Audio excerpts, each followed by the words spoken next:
രഘു. അതെ, ഞാൻ തന്നെ. ഫോൺ ചെയ്യിപ്പിച്ചതും ഞാൻ തന്നെ.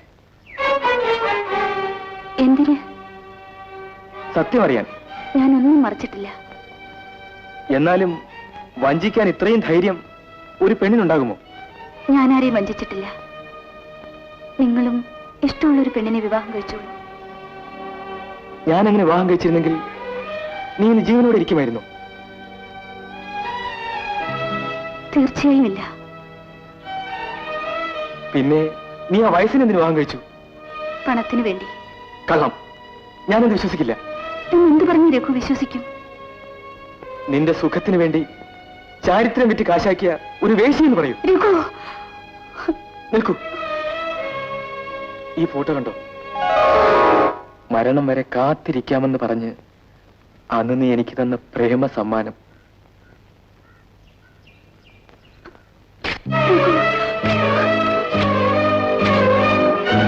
ഇങ്ങനെ മാനം കെട്ടി ജീവിക്കുന്നതിനേക്കാൾ നീ പോയി തൂങ്ങിച്ചാവടി.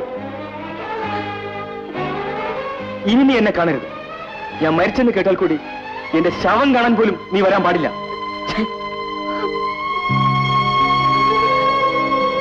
ഈ വൈരാഗ്യമാണ് ഞാൻ ആഗ്രഹിക്കുന്നത്. ഈ വെറുപ്പാണ് ഞാൻ ഇഷ്ടപ്പെടുന്നത്.